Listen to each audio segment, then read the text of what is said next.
그럼 지금 내가 이 박스권 안에서 굳이 우량주를 매수해서 추매를 할 필요도 없는 거예요. 왜냐?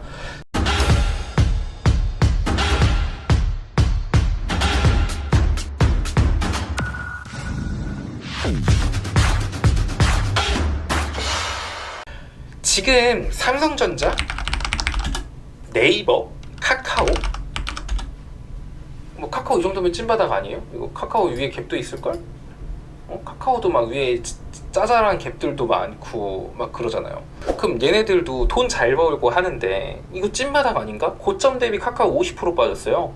와, 그럼 얘는 찐바닥이다 라고 느낄 수 있죠. 근데 지금 카카오 이런 걸 안 사고 추매를 하면 안 되는 이유가 지금 시장에서 얘네들이 못 가요. 얘네들이 가려면 일단은 지수가 박스권에서 벗어난 시점에서, 그러니까 지수는 항상 이렇게 움직인다고 했죠.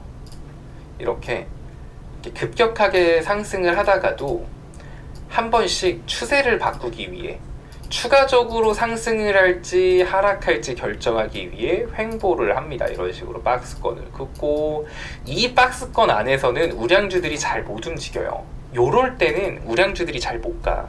요럴 때 잘 가지. 요런 시점에서는 보면은 우량주는 맨날 가요. 한 2%, 3%씩 뭐 얘네들은 뭐 빠지지도 않고 맨날 가네. 옛날에 카카오랑 네이버, 삼성전자 이런 거 기억하시는 분들은 걔네들은 뭐 그냥 조정을 주지도 않고 그냥 야금 올라가다 보니 어느새 30% 올라가 있고 어느새 40% 올라가 있고, 약간 우량주 같은 경우는 요런 시점에서 잘 가고요. 요런 시점에서 보통 우량주는 쉬어요. 안 가요. 안 가고, 이런 시장에서 어떤 얘들이 움직이냐? 뭐 약간 그런 테마 종목들 있죠. 막 이슈 가지고 움직이는 좀 그런 얘들. 막 갑자기 막 수소 테마 등장했다가 막 전기차 등장했다가 막 태양광 등장했다, 풍력, 저탄소 등장했다가 뭐 등장했다가 이제 요러면서 이제 박스권 시장에서는 우량주들이 힘을 못 받습니다. 그리고 다시 우량주들이 힘을 받으려면 이 박스권 상단을 돌파해서 새로운 이 박스권을 벗어났을 때 추가적으로 우량주라던가 기술주들이 힘을 보여주게 돼요. 반대로 여기 이 박스권에서 깨지면 우량주들 또 빠지는 거고요. 자, 그러면 지금 시장이 어떤 시장이에요? 딱 요 시장이잖아. 요 시장, 요런 시장. 딱 그냥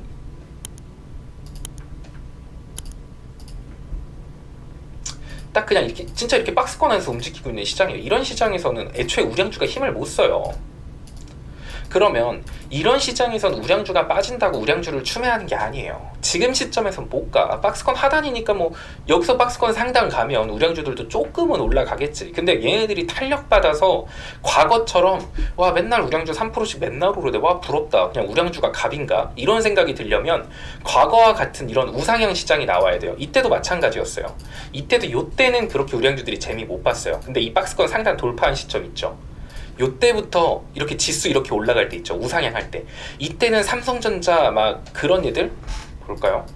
카카오톡 무료 체험방 참여 방법. 영상 하단에 리딩방 참여 링크를 눌러주세요. 참여 코드는 영상 상단 배너를 참조하여 오픈 채팅방에 입장해주세요. 입장 후 인사 부탁드립니다. 공지사항을 확인해주시고 갭 교육 영상 시청해주세요. 감사합니다. 자, 2020년 11월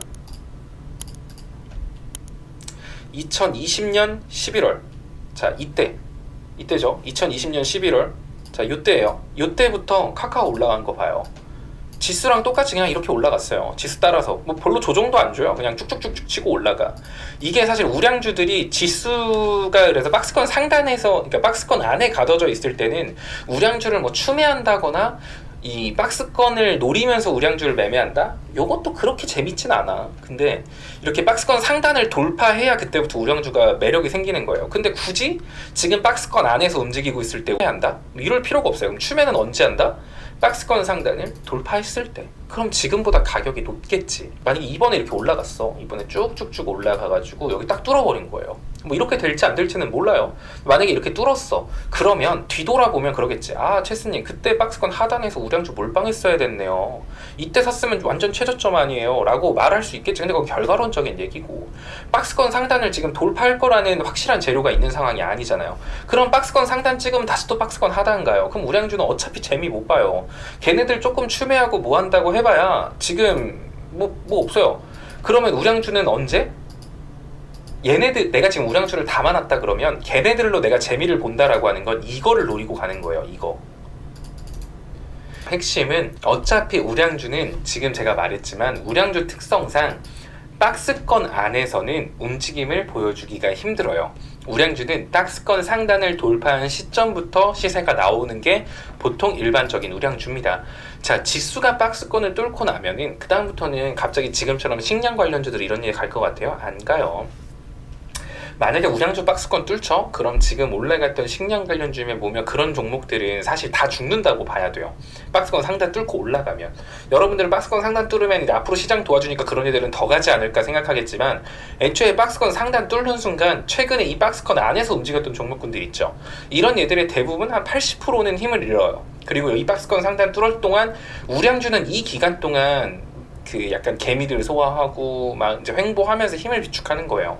그러다 박스권 뚫으면 그때부터 지수가 올라가는 거잖아요. 새로운 구간으로 지수가 지금까지 몇 달 동안 지수가 경험해보지 못했던 1월부터 항상 1750선 안에서만 놀았던 지수가 그 위로 올라간다라는 거, 새로운 세상이 열리는 거거든요. 그 새로운 세상이 열린다라고 하면 일반적인 종목들 가지고 올라가는 게 아니라 이때 우량주들이 중심으로 올라가요. 그럼 지금 내가 이 박스권 안에서 굳이 우량주를 매수해서 추매를 할 필요도 없는 거예요. 왜냐? 지금 박스권 상단 돌파 못했어요. 그럼 또 밀릴 건데 박스권 하단에서 박스권 상단 요만큼 오른다 그래서 우량주가 막 20% 30% 이렇게 안 올라요. 올라가 봐야 몇 프로예요. 기술적 판돈.